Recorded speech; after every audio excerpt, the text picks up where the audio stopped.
Yeah, with our brand new show for expert relationship advice, saving marriages before the first date. This is Love in a Cup. Let's get started. So what's the topic that we're going to be discussing today? Such a great question. So today, the topic that we're going to be talking about is forgiveness. Why is forgiveness so important? How come it's such a misunderstood topic? And how can we start it? How can we utilize it? If it's so important and people talk about it so much and it's so necessary for relationships to be okay, then maybe it shouldn't be so misunderstood. So I guess the first question is, what is forgiveness? And can you give an example of somebody who is not forgiving themselves, and then what that same scenario would be if they implemented or if they understood forgiveness? Okay, thank you for those questions. So forgiveness is, if I was going to say what forgiveness is a gift. It is an intention and a choice that you put yourself and your health over somebody else.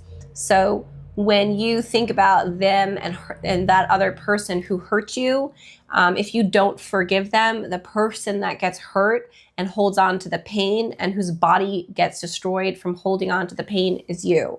That other person is completely unimpacted by whether or not you forgive them. But whether you forgive them, you get impacted. So it is a decision. It is a decision where you prioritize yourself and you prioritize your well-being and your health over somebody else. So it's, again, choosing you and your own love versus staying attached to the person that hurt you or the incident that hurt you. Because there's the phrase nowadays, living rent free in your head. Yeah. And it's interesting that you mentioned that, because sometimes there's a person somebody that was close to you could have done something, and then you hold on. That happened, let's say, 2 years ago, but you're still holding on to it. So it's an internal process as opposed to something that they're doing. They don't even have to be in the picture. Maybe they're not even in the picture anymore, but that forgiveness, that pain is something that you're internally holding on to. Is that right? Yeah. And I think that we have to prioritize the pain that we have in our life and make sure it is minimal. God will give us challenges like your dog will die or your grandma, like things will happen in the world that will challenge you and be painful to experience. But you are also in control of what you experience in your direct world. So if your dog passed away, that's not in your body and in your mind. That's something that happened to your dog. And while it impacts you, it's not you. So you have an obligation to always do an assessment. You know how people are in business, they do quarterly assessments. Where are my goals? What am I failing at? What am I succeeding at? Where am I at with hitting this metric? Okay, so the same way for business to grow and be successful, we have to have a business inside of ourselves, and the job is self-love. So we have to have this assessment of where's my pain levels at? Who am I still angry with? Where do I still need to forgive myself? What in my body, if I think about it, still pisses me off? If I just have a thought, I feel it in my body that I'm still angry or upset at that person or that thing and that happened. We need to do these assessments where we check our pain levels and are giving it a metric of, I'm still 100% pissed at my father for, taking my money and not paying for my wedding. Not that that was relevant to me. That's not a personal story. But, I'm still pissed at my mom for never validating my feelings when I was growing up. Okay, but you're not little anymore. And now you are you and only you. And it's important to see her as a hurt child who didn't have the tools to love you the way that you needed. And then to assess your pain so that you can accurately see where you still need to work on yourself to give yourself that gift of releasing and having compassion for yourself and others so you can live a better, healthier life and be a much better person to the people around you.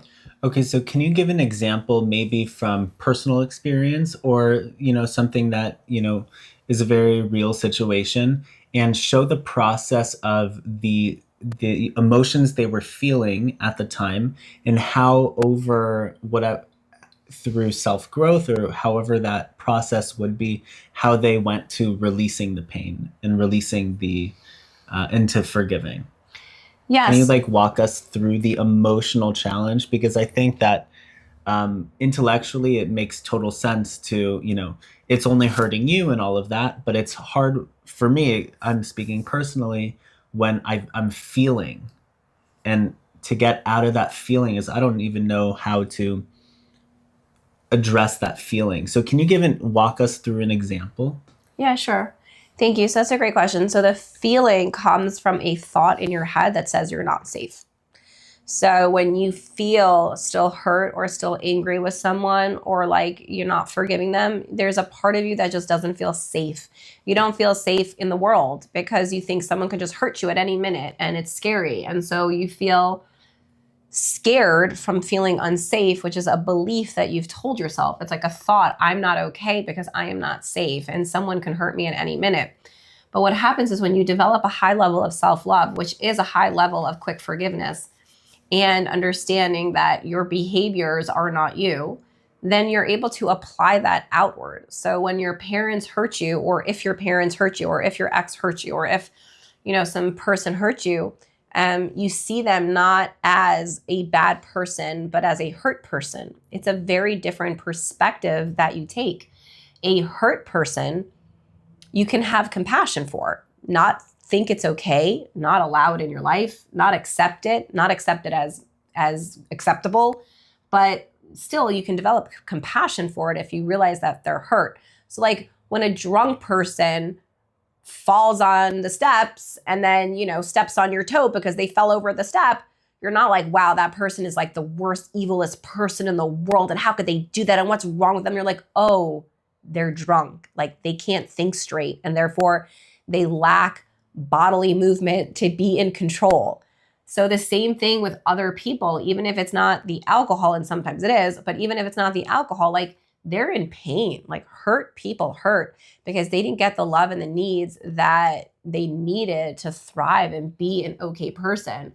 So ways to get over that is to start seeing adults, because now we're usually adults being pissed at adults, as children. We need to see our moms as small kids. We need to see our dads as small kids. We need to see our kids as babies. Like we need to see people in a much more humane and sweet way where we can find the humanity inside of them and not just see them as a grown person who should know what to do and how to do it right. Yeah, I think it's very to the untrained eye or to the average person, it's easy to see somebody who is, if they chas v'shalom, like broke a body part, or they're under the weather, or they're experiencing a physical symptom, you would automatically have compassion because you understand and you're like, oh, okay, they're not able to walk properly or to do what they're supposed to be doing or what they normally do, and you point to that physical thing as that's the issue. And then but most of the pain, or most of the people where people are hurt, or the ways in which people are hurting, are not outwardly physical, they're emotional. And I think that to the average person, we don't have a good sense of, I don't know if we don't have enough intellectual like training into what are emotions and exploring them, and to be as comfortable with all of our different emotions as we are with our own physical body parts. Or if it's you know just like it's not so tangible. Emotions are in our head, but I mean they exhibit symptoms throughout our body, but it's an internal battle. Yeah, I mean, I think that's a good point to just remember. You're holding on to pain because of thoughts you think in your head. The pain isn't there anymore. Like your mom isn't still hurting you. Your dad isn't still hurting you. I mean, most of the time people are out of the environment of the abuser.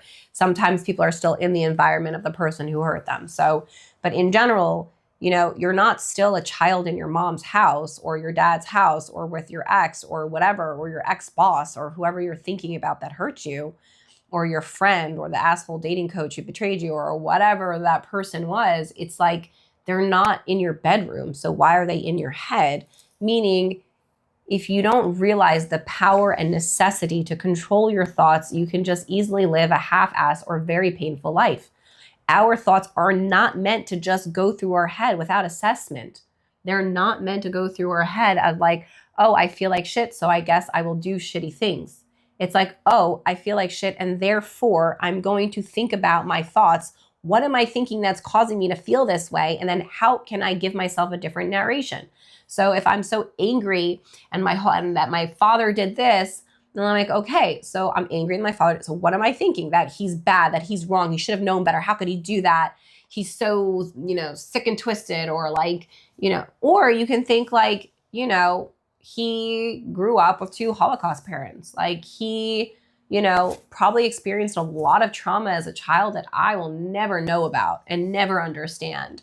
And that trauma as a child caused him to then behave this way. But I can have compassion by shifting my thoughts and realizing that my anger is still staying in the beliefs that I'm holding. But if I shift my belief systems to a place of compassion and humanity, I can shift my life. So I think what you're saying, which is a beautiful point, is the first step is to know that it's not an external problem, it's an internal one. If it's an external problem, by that very nature, we cannot address it because it's external, it's out of our control. And so what you're saying is the first step is to take that external and bring it internally, and to take responsibility for it by bringing it from the external as, oh, it's their problem, to it's my problem. Well, if it's my problem, I can therefore work on it and address it.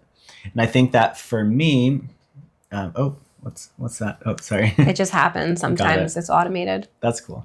So I also have like a couple more minutes. So I think that for me, once I've taken that responsibility upon myself and I've taken, and I've brought it internally, that emotion or whatever I'm holding on to, I think that I feel the emotion physically all throughout my body.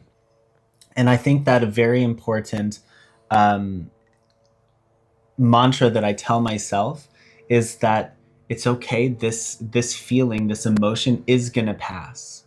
In the moment, to fight and to break free from that emotion seems very daunting, and I'm still working on that.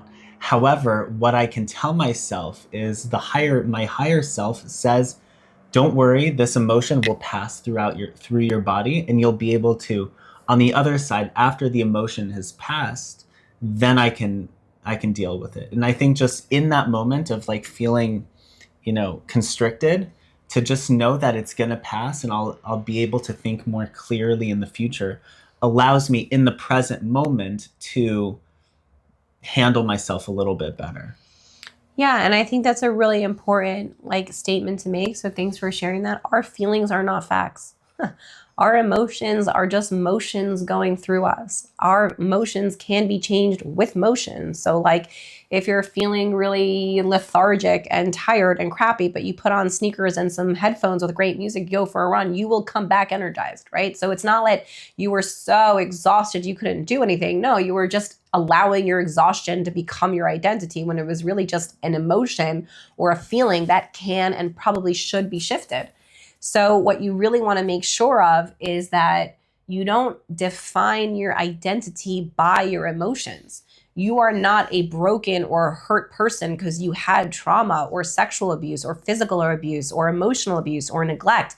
You are not a broken or traumatic person just because you came or had brokenness and trauma. You are a good, stable, healthy person if you take that trauma and shift it into, how can I never recreate that?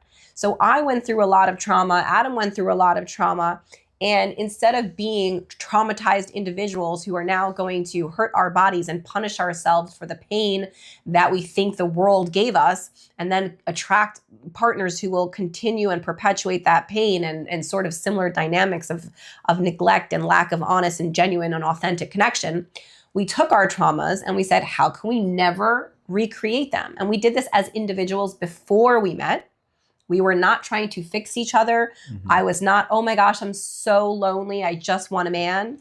I was very okay. So thank you. One second. Adam, thank you for coming on this, and we will continue. I'm going to continue. This and is then a series called Love in the Cup, where we're going to have many different episodes on many different topics. And we'd love to hear from your feedback and what questions you have, because that really energizes us to give the best content and also give the most relevant content. We really want to open up this space as a discussion.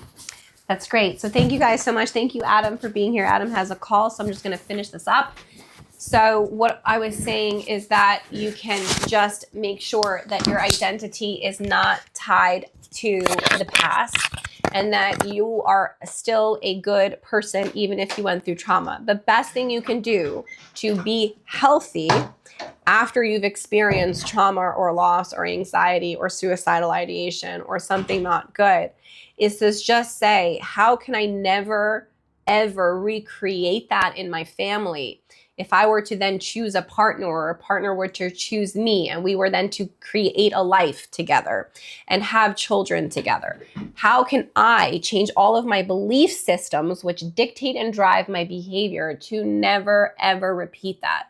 So for me, I came from a family with a lot of codependency and addiction, a lot of suppressing emotions, a lot of poor communication. And I myself attracted addicts over and over and over again because I was a codependent, where I thought that love for somebody else was great. I didn't realize that it was actually a form of control. Love and help without consent, without them asking you for it, genuinely, is control. And so it took me a long time to learn that, because I went to program, 12-step program, I went to Nar-Anon, and I learned all of these women and men had similar stories of wanting to help someone heal, help someone be better. And instead of actually helping them, they were doing what they call enabling. It was a disservice to them because they had someone doing their hard work instead of them doing their hard work. And it was a disservice to us, the people who were trying to help and inspire, because instead of helping ourselves have better relationships, we were using all of our energy to help someone who really needed to help themselves. So it was a futile exchange of energy and interaction, while a simultaneous delusion that we were actually being loving and helpful. We were not. I was not. I was enabling someone to continue behavior because I was providing them with love and security, when really there was no actual security that should have come from that insecure and unstable behavior. So forgiveness comes when you see yourself as always needing forgiveness. We make mistakes every day. We make mistakes all the time, like literally all the time. Like right before we recorded, I got so frustrated with Adam because it took an hour to figure out the new mics. These are the new mics. And I was like, oh, I just want to share and go and produce and not necessarily test mics right now. And we had to forgive ourselves. I had to forgive myself for losing patience. I had to forgive myself for not being able to be really present and fluid. And he had to forgive me for losing my presence. But we make mistakes all the time. We have to do forgiveness all the time. Forgiveness needs to be like the number one skill that you possess if you want to be a financial and emotionally successful leader, because leaders cannot say, oh, I fucked up, let me beat myself up over that mistake that I just made in business for the next week. They would never be able to scale. They would never be able to grow. So if Adam and I just, stayed on the fact that we got frustrated because I was frustrated because it took so long to set up a new mic, then we would never actually produce anything. I wouldn't be talking to you right now. Forgiveness and quick forgiveness is a skill that you need to develop to become the leader in your life, whether you're growing in business or growing in love, which both of those need to be growing all the time. You always want to have high dreams of success financially, emotionally, relationally, and in a marriage, because that's a very important dynamic. So when you're thinking about choosing a partner and choosing someone to love, you never want to recreate what you grew up with. So let's say you grew up with a mother who wanted to have the partner that she chose because she loved him convert. She's like, I'm Jewish, you're not, but I really love being Jewish, so you convert, and then we'll raise our kids Jewish, and it'll be great. So that is one story. And then it's literally replaying right now the same thing. Her child has chosen someone who's not Jewish, and he's saying to her, just maybe convert a little bit because it means something to me. And I don't want to raise my kids Christian. I want to raise my kids Jewish. But what that does, he literally the same exact pattern of love that his mother and father had, he is recreating right now. And it's the same concept. We don't even realize it. Like, I didn't even realize I was recreating my mother and my father until, the shit hit the fan, slapped me in the face, and I had to go to program to learn and learn and learn and read and read and read about how I was unconsciously recreating the same patterns of my family in order to repair it, to hope that then I would be lovable. But I needed to learn how to love myself now and not recreate with the intention to repair, because that's impossible, but repair myself so that I never recreate from where I came. And so if you're in a relationship and you're just copying your parents, like, it doesn't work out well. The mother and the father, as always with people who are interfaith, as they aged, went further and further and further apart spiritually, to the point they had a very, non-cohesive marriage. And so, the son with the girl, like, there's no way possibly, based on just how many people I've interviewed, all the research and all the books, that when you grow and age spiritually, that they will ever have a marriage that gets deeper and deeper and deeper in connection, by default of the fact that they're recreating what the dysfunction that they came from. And also because the soul print is different, right? So what inspires one person who's Muslim doesn't inspire the same person who's Jewish, doesn't inspire the same person who's Christian. And there really is that importance to say, like, we have something greater in ourselves. We have grace greater than ourselves. We have to tap into an energy more beautiful than ourselves, and think about our life purpose and what kind of family we want to create, and not recreate the shit that we came from.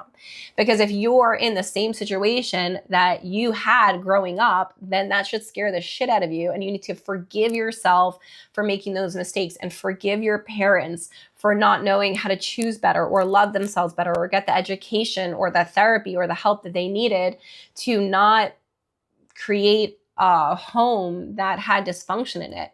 My parents didn't get the tools that they needed to have a home that was really, really, really functional.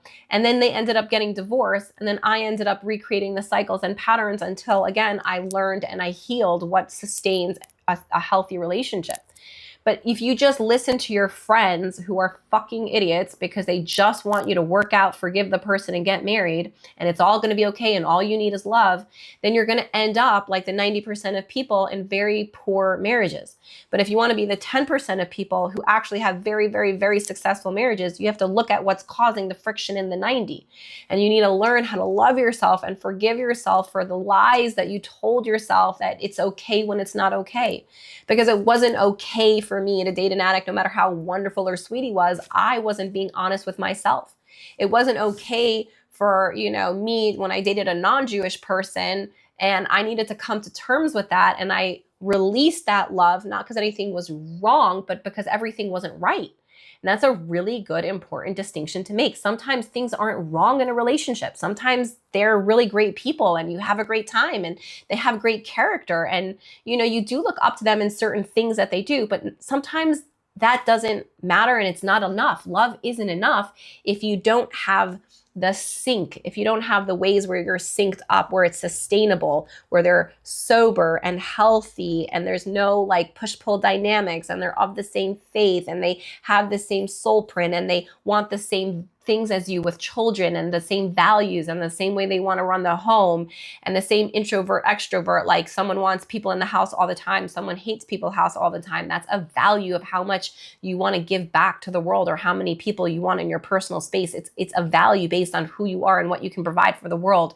So start by upping your levels of love, where you forgive yourself for the bullshit you told yourself, and now you increase your levels of, I want a better life. So for me, I want a better life. I want to work more, have goals, push through, not give myself excuses, work better on budgeting. Like these are things that I need to be really honest with myself of like how I can be my best version of me without the cover up. And when I'm honest and truthful with myself, I'm a much better and honest, truthful person with the people around me. And I'm much more secure. I don't need them to approve of me when I'm already approving of myself, because I've forgiven myself daily for the things that I've done wrong, because what I've done is not who I am. Who I am is good. What I'm going to do in the world is good. And I'm going to learn from my mistakes to become healthy and not recreate them.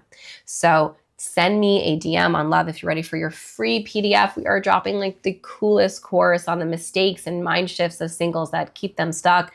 And also, if you want to get involved with that, I'm happy to get you into the funnel of getting the free PDF of all the mistakes that singles are making, and then the video companion course that comes with it. And also, drop me a comment below on what you loved about this, what you hated about this, what sparked an interest, what questions you have.